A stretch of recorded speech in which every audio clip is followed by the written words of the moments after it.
Oh,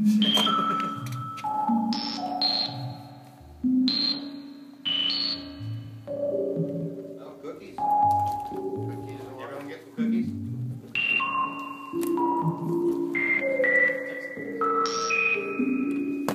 So this is just informal stuff. Should I just wank around? Does anybody want to just talk about ARPs? lay out the You know, gray hair or everybody fucking knows what ARPs are, right? This is a 2600. I pulled weeds on a street median in eastern Washington to make enough money to pay for this thing, and then they had a settlement with the National Labor Relations Board come through over a firing I had. So with the settlement money and the sweat from a summer of pulling weeds, I bought this thing for $2,500 in 1975. Yeah. For those of you that don't know about ARP 2600s, this is the last tweaked out version they made for progressive rock people. So it's got all the keyboard features and all this crazy shit over here in the end, where the original versions were much more clinical and were set up for universities. The keyboard had an adjustable switch so you could actually do microtonal work and all of that. This is something that probably isn't news to a lot of you around here, but you know, this started when people were doing pure sound generation, and it was an art instrument, and it being adopted as a progressive rock instrument, a jazz instrument. That all kind of happened later, and then the instrument kind of morphed and adapted into here. This was capable of playing 2 notes at a time. It was a gigantic achievement. It was like they, you know, and it cost extra money and everything, so it actually was a weird little thing with an extra output in here, so you could take the second oscillator and play a third or a fifth or a seventh if you were so inclined. And of course, shortly. What's the model that had all the patch cords? This one's got patch cords. I remember one that where everything had to be patched. 2500. Probably the 25. 2500 was a matrix thing. Did it have a patch bay too? I never got to play one of those. You're right. No, I think it was the matrix thing. You had sliders. Yeah, and that's why those aren't working anymore, because the sliders all went out, and you could hear the bleed next door. So you'd hook up an LFO to a this or that, and you could hear all the bleed from the next stuff. So you're probably thinking about a Moog. Right? No. No. It was an ARP? Yeah. God, I don't know which one that is. Okay, I thought it was a 2600, but I see yours is rather empty, naked of patch cords. Well, that's another thing. Once again, I'm just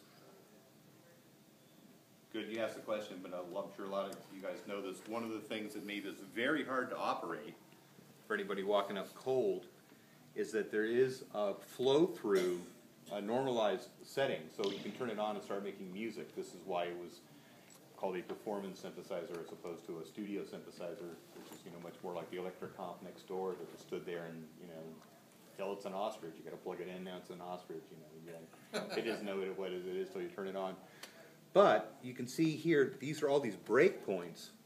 And I'm really glad you mentioned this, because this is worth talking about, is that that's what, you know, I only brought a few patch cables today, but yeah, you can just load this thing up and completely rewire it to your own specification. But ARP, in their infinite knowledge in 1970, actually I think this patch system was set up probably in the mid-60s, of, you know, there's 3 oscillators, so they're the sound source, and then there's a filter, so here's a mixer that takes the 3 oscillators in.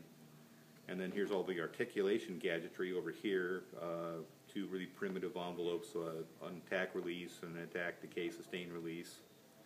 And then over here, here's where the filter and the ring modulator and the VCAs all get mixed up. And yes, reverb, spring reverb. Absolutely useless in the studio, but a lot of fun. And then over here is a ring modulator and an audio input, so you could hook up, you know, a microphone or a guitar or something.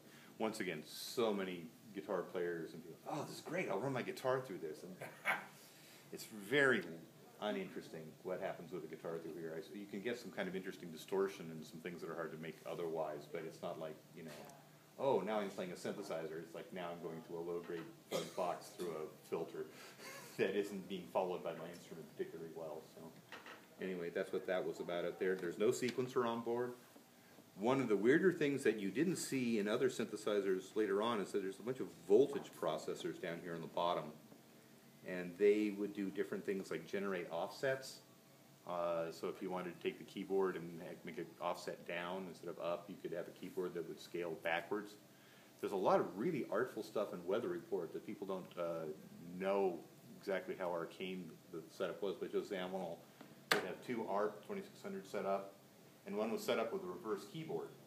So when he went high, went low, and so he would play all this really complicated kind of Ellentonian kind of harmony, and a lot of it he came up with just by head fucking with the idea that one keyboard was backwards, so he would end up with all kinds of interesting intervals that he would never end up with ordinarily. Or you can do stuff like, you know, have the top oscillator go up and down while the bottom oscillator is going the opposite direction, so you can move around the keyboard and do all kinds of stuff.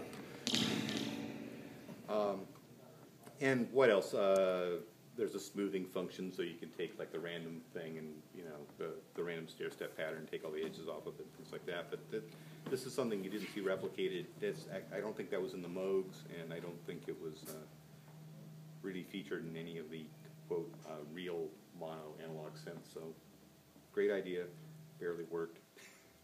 I think if you get into like the crazy Pete Townsend stuff, like, you know, he had all those like, you know, synthesizer figures he'd write Who songs around. There's a couple of ARP things where he use the processors to kind of like smooth things out and do crazy stuff like that. But yeah, I've been playing this for people for years. It's pretty interesting. You can make a new sample and hold by itself. You can make it drone. You can make all the standard stuff. Its real thing is it's a very rich sounding instrument, and that's what I think is kind of its selling point now. Somebody's not an airplane. And yes, it's very, very sensitive to all of that stuff.